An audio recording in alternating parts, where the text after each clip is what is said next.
Imagine doing all of the work. Imagine working in the financial system. Imagine getting a degree, extensive years of education, trade skills, however you make your money. Imagine doing the saving. Imagine doing the budgeting, the effective borrowing, all of the things. Imagine acquiring the assets, all the work it took for you to own a home, set up your retirement accounts. Imagine all the things you had to do to create financial stability and build a reasonable financial legacy. Imagine it going up in flames by economic shifts and factors that are being hidden from you behind the scenes that you didn't directly contribute to. That's what we're going to be discussing in this live stream. We're going to be discussing the potential and what seems to be an evident shift away from the US dollar and how that de-dollarization process is going to collapse the vast majority of our financial stability and the financial legacies we've created up to this point in time. And at some point in time in the future, when that time frame comes. This isn't going to be a singular event, most likely. This is something that's going to happen progressively or is in the process of happening progressively over time. But nonetheless, it is quietly destroying the wealth that we're striving so hard to create. And somebody needs to put the content out there that discusses what this process is, some backdrop on why it's happening, and some potential avenues that we can take to try to preserve as much of that wealth and transition it over to the next version of the financial system as it comes. So for those of you coming into the live stream live, shout out to y'all for taking the time out. Make sure you leave a like. Let me know in the chat that you're in the building. For those of you catching the replay, stay tuned. I'm gonna do my best not to make this an overly long live stream so you can bear through it. But there's gonna be some important insights and information in this to help you make the adjustments or to build on top of the existing plans you have to protect yourself against the de-dollarization process. So why is it that banks and financial institutions are working so hard to make sure, and really for that matter, all of the government entities, et cetera, are working so hard to make sure that this doesn't get too much mainstream press? Why is this not something where alarm bells are being sounded off and the citizenry is being prepared for what could be a massive shift in how money works and economics and commerce works globally, and how that transition could wipe out the financial efforts and the financial resources and legacy of millions and millions of Americans? Well, the reality of it is the answer, the solution, the preparation for such changes will take many of us out of the mainstream financial industry. It will take us out of the mainstream financial marketplace. So the financial system doesn't want the collapse to happen internally out of preparation for a collapse or a transition. So they're going to do everything within their system. And we're talking central banks all the way down to the national banks and maybe even regional banks in our country. They're going to make the necessary preparations or adjustments potentially to try to survive as institutions. But they will make sure we're the last to know. Let me know y'all in the building. Leave y'all likes. Let me know in the chat you're in the building. I see some of y'all joining the live stream. But they're gonna try to make sure that we find out on the back end. And it may not necessarily be flat out malicious. The reality of it is I just stated. If we preemptively attempt to prepare and maybe even skirt this de-dollarization process that's gonna shift how we do business, how money is exchanged, what money looks like, it will take a lot of us out of the existing financial marketplace and exacerbate the economic situation in front of us, the one that's already here right now. So the government, banks, financial institutions, anybody who's privy to this shift happening, there's no way you're that embedded in the system as the US government or mainstream financial institution, large national or even international financial institutions aren't aware this shift is happening and likely where it's headed. But there's just not enough incentive to prepare the citizenry, because at that point in time, you're going to have millions and tens of millions of Americans and businesses all over the place scrambling their way out of the financial system, exacerbating collapse. So that means that we have to be paying attention on our own and make the necessary preparations effectively, but somewhat quietly. You can't just abandon the financial system. Well, not at scale, at least. We can't just do that at scale, because then we're going to just exacerbate our problems. But we should be aware of these things and we should be prepared. So let's talk about what de-dollarization is. For those of you who may not be aware or you've heard about it in passing but aren't really sure exactly what that means, it's very important. So let's get a textbook definition of what it means, if you will, and then let's talk about it as we transition into why it may be happening. So de-dollarization refers to a shrinking of the influence of the US dollar and its effect on the economies around the world and other countries around the world. Even as countries aim to reduce their dependency on the dollar is still by far the most widely held reserve currency and remains essential for conducting international business. So that's important to understand. I see y'all in the chat. Good to see y'all. Continue to leave y'all likes. Let me know you're in the building. So that right there should basically get you to understand that for our entire lifetime, people who are in my age bracket and maybe even a little bit older, appreciate y'all leaving y'all likes. We've only known the US dollar to be the global reserve currency. And this phenomenon is not that old. It really only has been around since around the 70s, give or take.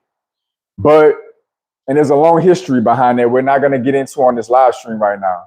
My day is going pretty good, actually. It was a beautiful day. I appreciate you asking. Let me know how your day went as well. So this process is, as we've known it, has been around for a while. The dollar has been a reserve currency since the 70s. And that basically means that the majority of the world, when they want to interact with each other internationally, meaning outside of their own sovereign countries, they use our currency to do so. So when they want to buy goods and services, they want to buy materials, they want to have contracts and agreement, whatever the case may be, when there's money exchange, the majority of the world has been using the US dollar to facilitate those transactions. I hope that makes sense so far. What de-dollarization is, the world scaling back from using a dollar in those international transactions. So they're using other forms of currencies and other outright, forms of exchange to conduct business. What that basically means is a lot of those US dollars will start to come back to the United States. They'll be onshored, if you will. And to keep it simple, what it basically means is we could have a serious further debilitation in the power of our currency. And it also means that we can experience, as consequence, massive levels of inflation over time if nothing is done appropriately or properly about it. If there's not an effective answer or solution, de-dollarization can lead to some serious instabilities. It can lead to serious shift in the economic system, serious import prices, meaning that the cost of things that we're bringing into the country can be extremely much more expensive, to be better on my verbiage. I don't know why I'm struggling with that tonight. But inflation is also another huge concern. Inflation would be another factor that would be highly likely to be the case or rampant if there was a massive de-dollarization process and we were no longer the world's reserve currency. Instability in the banking system, hence the title. Why financial institutions are not making a concerted effort to make sure, along with the government, to make sure that we're aware of this potential shift and making preparations. The banking system is not looking forward to this shift in the sense of it shaking up the way they do business and have been doing business. And the financial system doesn't need us running around scrambling and chaotic, trying to prepare for said collapse or de-dollarization process. The social problems as the communities in this country learn to adapt. So you got to think about all of the economic and financial shifts, changes, and the pain that will cause for many of us, how that would impact things socially. Money is the root of a lot of consequences, clashes. Hell, it's the number one reason for divorce in this country.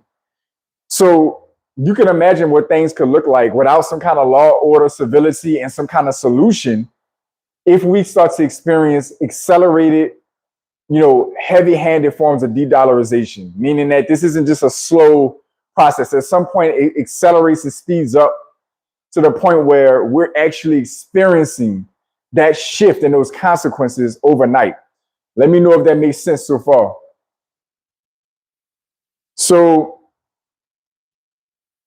one of the reasons this is happening, or a couple reasons to discuss why this is happening, one major reason that I think many of us can see if we're looking around the media is that the United States is not as popular in recent decades. We are not as popular for how we've been conducting ourselves internationally when it comes to military circumstances, when it comes to geopolitical moves, when it comes to how we've done things financially around the world. There's a lot of things we've done that have rubbed a lot of people wrong, a lot of countries wrong. There's been a lot of, bloodshed. There's been a lot of, less than tasteful forms of lack of diplomacy. We've rubbed a lot of people wrong around the globe. A lot of people also envy the United States. A lot of countries also envy the United States. This isn't all the United States being this horrible country around the world. That's not universally the case. Some countries just want the same position the United States is in. So you have power brokers who are either themselves fighting for that position or they're looking to latch on to other countries they'd rather be in that position. There's a lot of different nuances around why this is happening, right?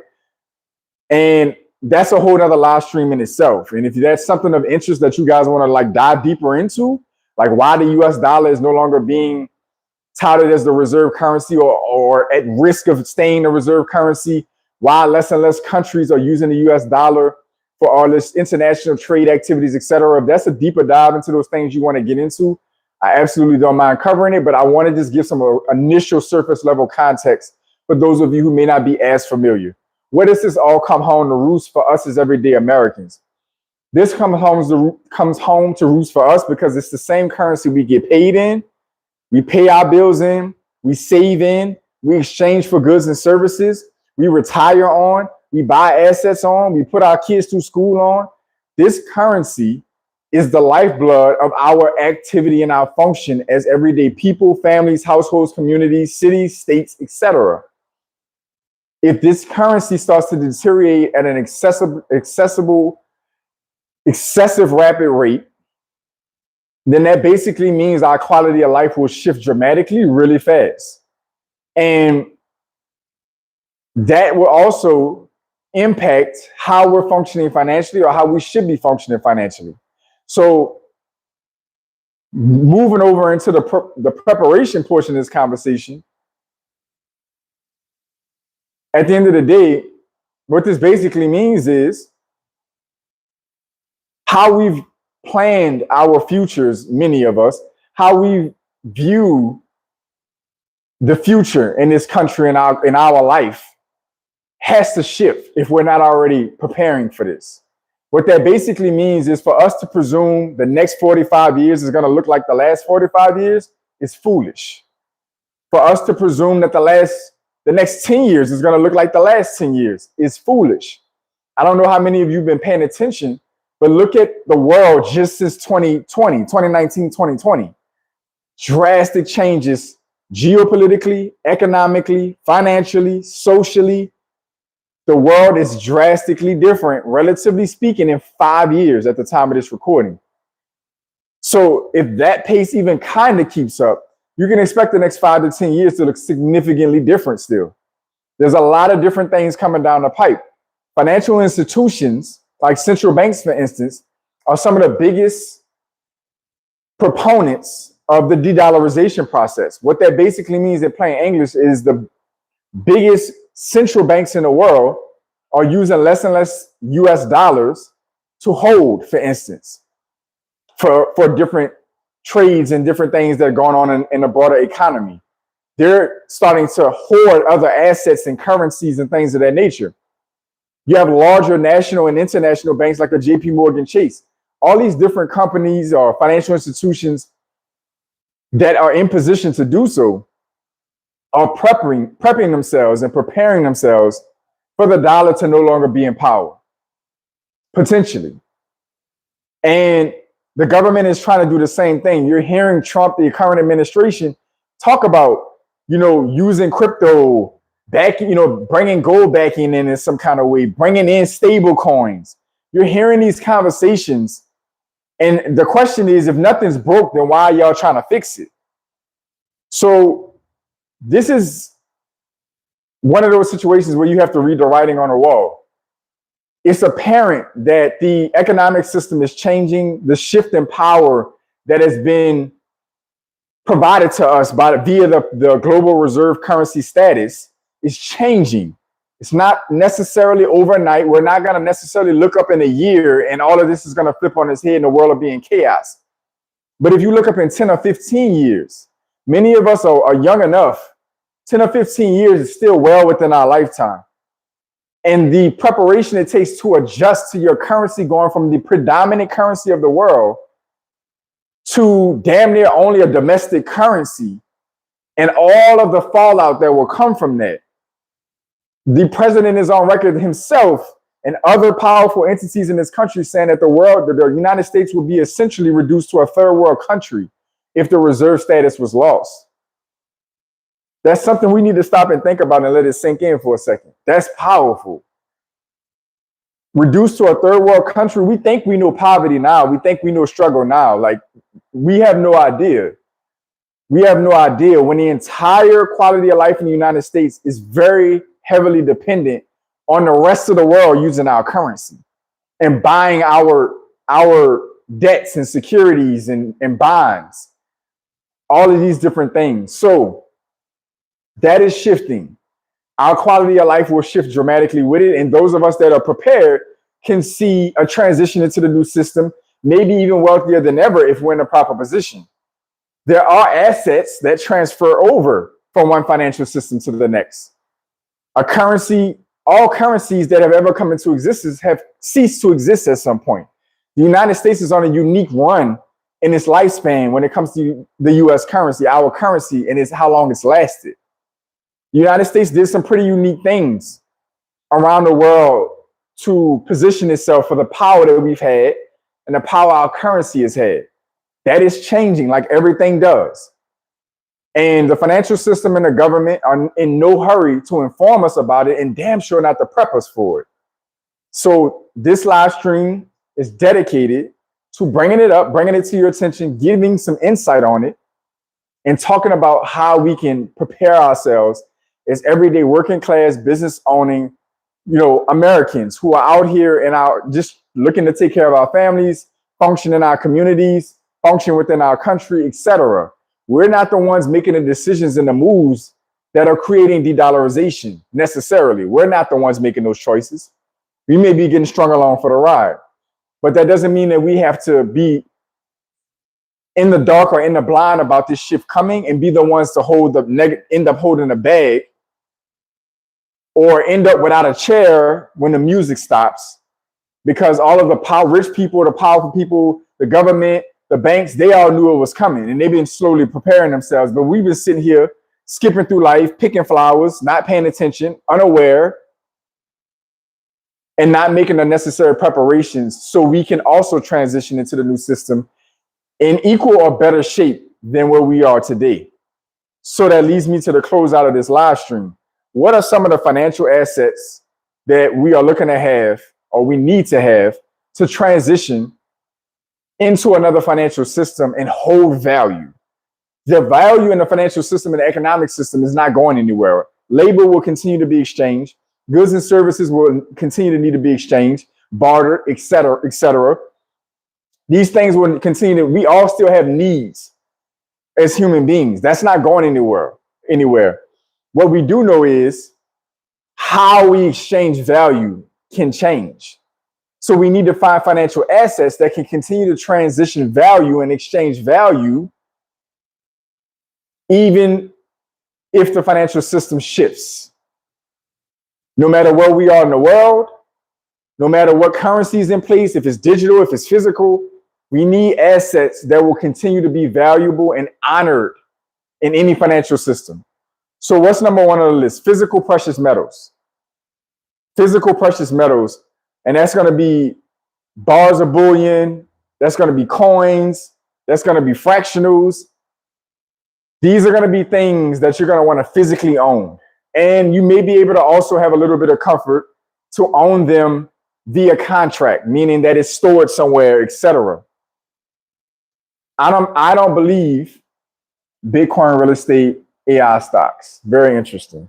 So I don't believe things may collapse to the point where there's no integrity in the system. There's no contracts that matter. There's no governance. So it's possible that you can even store gold and have it stored and it can still be honored and your wealth can be preserved as things shift. The reason you want to own physical precious metals, of a couple reasons, many reasons, honestly. Inflation, de-dollarization, these things are going to rot the currency out and mean that it's going to take more US dollars to acquire the same goods and services. Stuff like gold does well. Precious metals, silver, gold, does well when you have a currency scenario like that. When there's a flood or a high velocity of a currency pouring into an economic system, like we would experience during de-dollarization. So physical precious metals is huge. Strategic real estate. So rental units, apartment complexes, storage facilities, some commercial real estate, land itself, lots themselves. These are things that will continue to be valuable because humans always need a place to stay, and they need a place to do commerce, and they need a place to store stuff. Strategic real estate will be important. Yes, Bitcoin, digital gold for sure.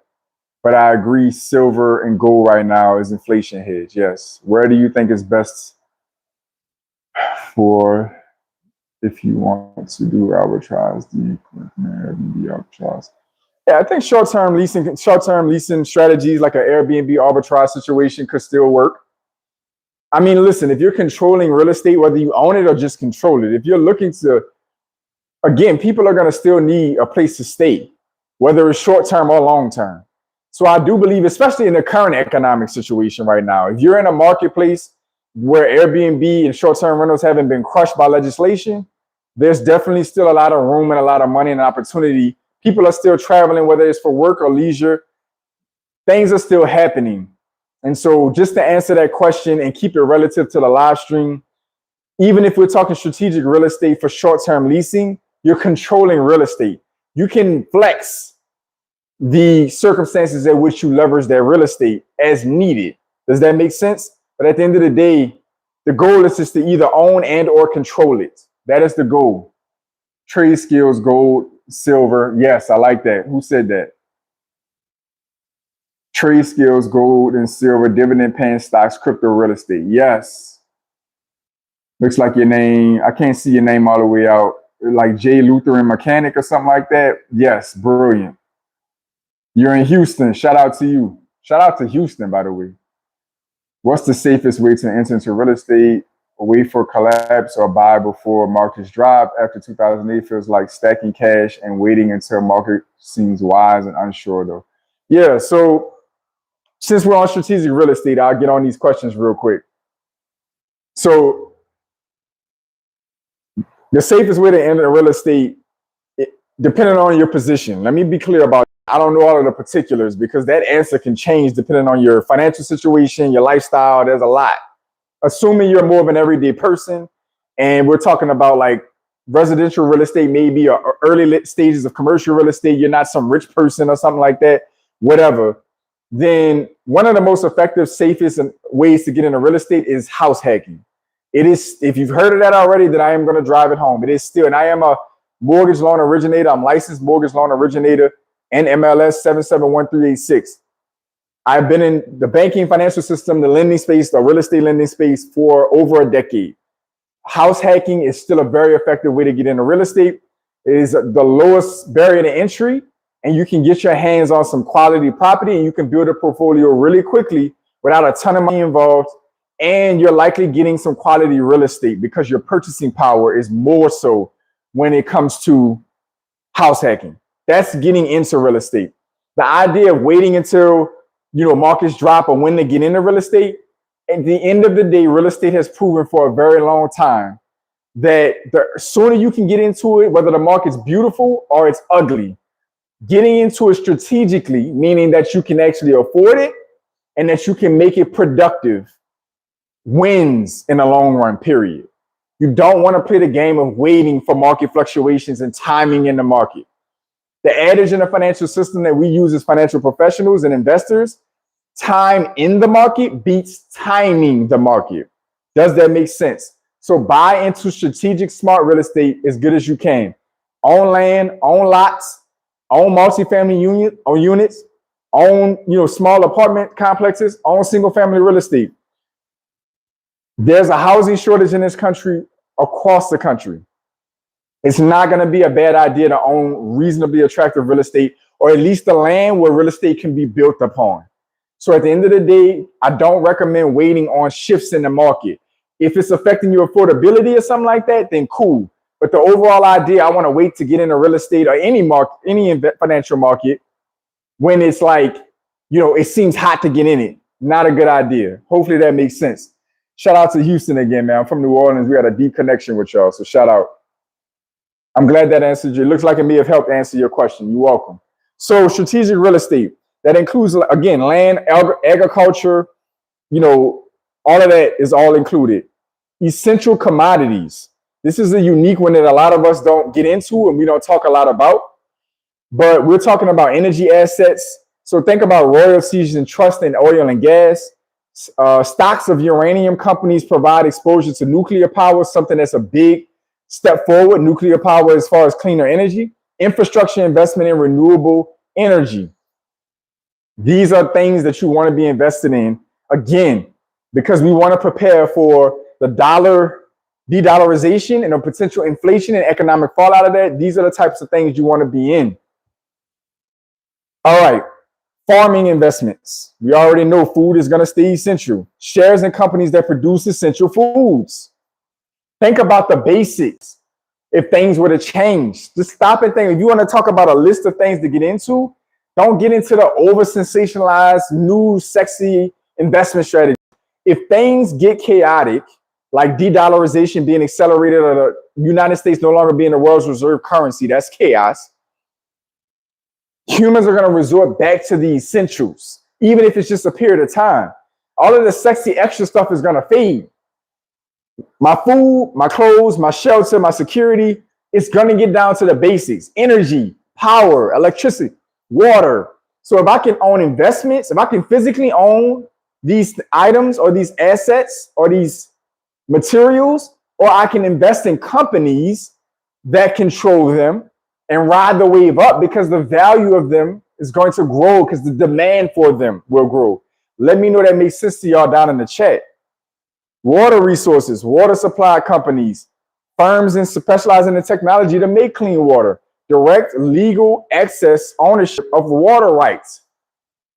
These are things you want to have. Alternative currencies. A couple people have already talked about Bitcoin in the chat. Let's talk about it for a quick second. Cryptocurrencies are the Wild West, but they are very much real. Bitcoin is the most legitimate, it seems, out of the entire bunch, maybe with the exception of Ethereum. At the end of the day, without getting into the weeds on particulars with digital currencies, what we need to understand is we need to make sure it's viable, adaptable. It's something that will transition into the next system. You got to understand, as governments want to gain control, because right now Bitcoin doesn't have centralized power. That's one of the beauties of Bitcoin, right? Y'all can let me know in the chat if you agree with that. One of the beauties of it is its transparency and its decentralization. That is not something the government or the banking system wants. You have to stop and think about that. That's power out of their hands. I can transact peer-to-peer without oversight and regulation, and I can transact peer-to-peer without touching a bank. Neither one of these entities are too excited about that.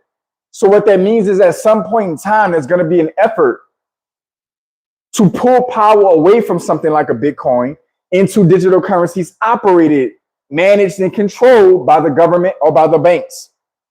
What that does mean is there has to be an adoption and a recognition of the value of cryptocurrencies. And that's why you want to have exposure to it, whether it's directly owning Bitcoin or Ethereum, getting into stocks of companies that are closely tied to crypto. These are going to be things that you want to pay attention to. Owning other currencies that could be stable.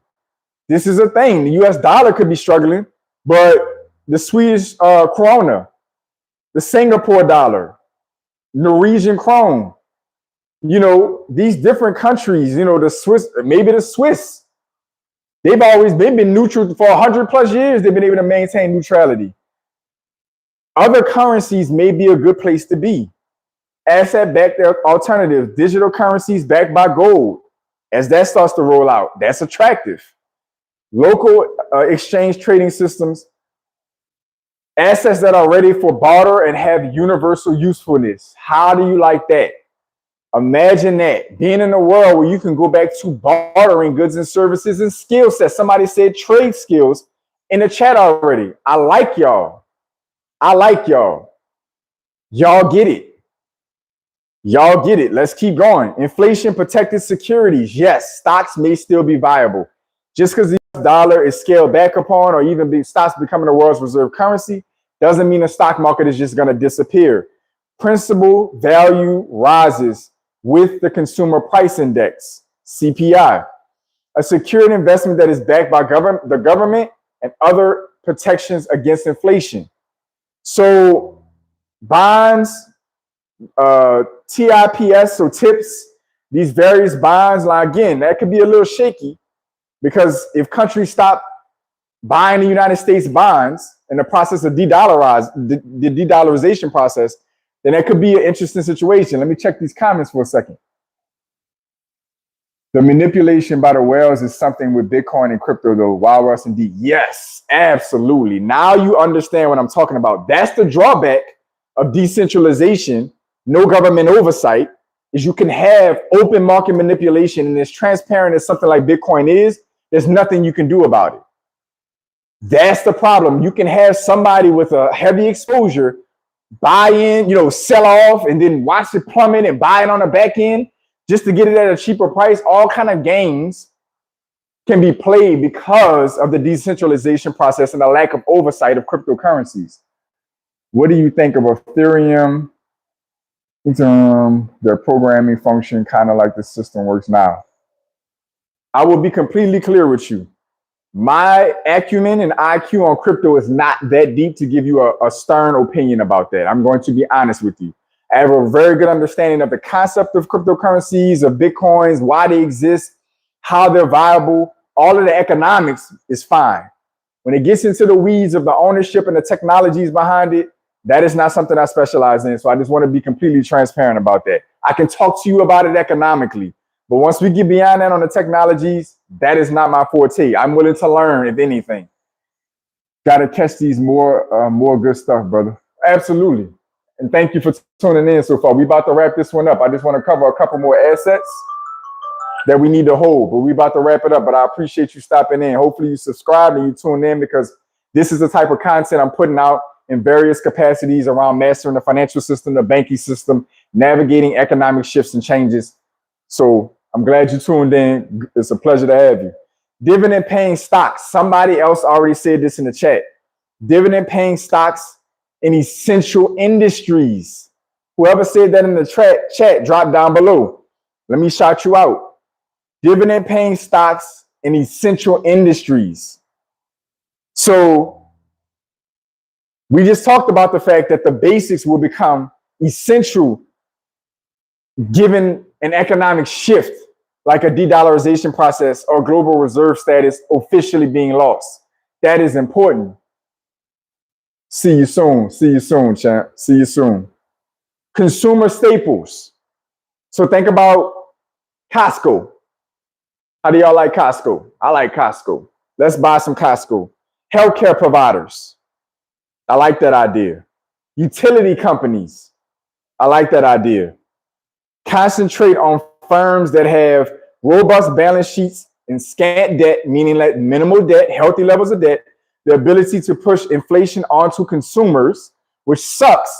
But let's be investors for a second. If you own the right stock and that's getting pushed off into the consumer on the end buyer, end user, and you happen to own the right stock and their valuation is going up, is what it is, right? That's the capitalist nature of the system.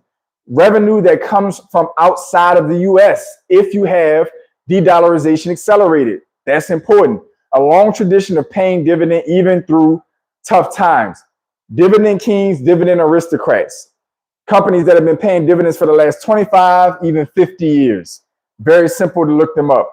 Rare collectibles are another thing you might want to hold. Rare coins, fine arts. These are just examples. Debt-free income streams. So think about royalties from mining, royalties related to intellectual property, royalties from music catalogs. Sounds crazy, but that's real. It was you, Jay. Thank you for coming back in. I knew somebody had mentioned it. It was you. Shout out to you. You was right on the money. I just wanted to give you a special shout out because you was right on the money. Hey man, I appreciate you tuning in. I appreciate the compliment for sure. I appreciate you getting value as well. So royalties and trusts, established businesses, specialized skills, services to businesses with sustained demand. I just shot another live stream. The last live stream I shot, I don't know if any of you got to catch it, talking about how blue collar work and trade skills is the new wealth transfer in the United States. Think about that. White collar work in the 80s, 90s, early 2000s was where it was at. Everybody, it was frowned upon to be the plumber or the electrician. They always made reasonable money, but it wasn't really sexy. But it's changing. Thanks to AI, all of these white collar jobs, or at least chunks of them, are at risk. As a banker, I am not the first to go with AI because at the end of the day, there's a level of human to human interaction that cannot be replaced by AI at this time when it comes to high level financial transactions and relationship building, thankfully. But there's a lot of white collar work going extinct with AI, but trade skills, as we're talking about here, falls in the bucket of the wealth transfer of where the economic opportunities will be in the next 5 to 17 years, even now. It also transitions into the type of things you want to have if the economic system goes through the heart palpitations of the US dollar basically collapsing or becoming internationally useless. Having trade skills will be valuable, even in the workplace or as an entrepreneur. Acumen in vital technical areas. Same thing in my opinion. Service to businesses that revolve around creativity and have stable and long-term standing clients. Strategic debt on hard assets. Fixed rate mortgages on income properties. Somebody just asked me about where to get in on real estate, etc. Let's get back on that for a couple of seconds. Getting strategic low rate debt on income producing property is a brilliant move, especially if the dollar is no longer the reserve currency and inflation is a problem. Because what happens to real estate during inflation? If the US dollar is taking more dollars to buy the same goods or services, that means in dollar terms, the real estate that I own is getting more valuable. It's taking more dollars to buy the real estate. So if I get a fixed rate mortgage, there's a twofold benefit. The first thing is that the money I'm paying to the mortgage company is becoming less and less valuable, making it easier to pay because of de-dollarization. So paying on fixed debt, the debt doesn't change, but the dollar value I'm paying in does. So that works in my favor as the borrower. The other side of the equation is the asset needs more dollars to be purchased. Its market value has more dollars behind it. So I'm winning owning income producing real estate with strategic debt. And I told you earlier before I even read into this, house hacking, which is you taking a fixed rate FHA or conventional loan, buying a 2 to 4 unit property, living in one side, renting the rest out, and moving out of that property within a year to 2 years, because you can legally do that within rules and regulations. Once you've lived in that property for a year, you can move right out of it and move into the next FHA property and keep doing that until you have a portfolio of real estate. It's all fixed rate debt if you're smart. Moving on, drop it in the chat down below if you were feeling that just now. Let me know if you got value from that. Drop it in the chat down below.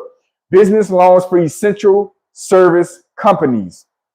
So this channel, literally, master relationship banking and maximize your borrowing capacity, is the heart of this channel. The vast majority of my content is teaching you how to master the banking system, how to access capital on the best rates and the best terms, of all the nuances that go into that. Here it is being listed: strategic debt on assets like homes, real estate, and businesses, essential business, smart businesses, by the way, not just anything. Don't go buy a Chuck E. Cheese in the middle of an economic collapse. Not a smart move. Don't go get a Hooters or a Twin Peaks. No, get a business that is tied to the essential functions of a society, of a community, and get cheap fixed rate debt on it to the best of your ability, and make sure the business and or the asset is outperforming the cost of the debt. Very simple equation. Community investments. So local producer relationships, absolutely. Skill sharing networks, back at it again, absolutely. Community resilience systems. So planning for emergencies at a neighborhood level. Sounds like a good idea to me. Efficient use of shared resources. Again, humans do better in groups. Coordination of local food production. Wow, how powerful would it be if maybe 20, 30, or 40% of our food was in our backyards and we could trust each other? How effective would, I'm plant-based, but what if I'm growing some of the fruit and vegetables? You got the chickens. Somebody else over here has root vegetables. What if somebody else is taking care of the soil, the composts? What if in just one community,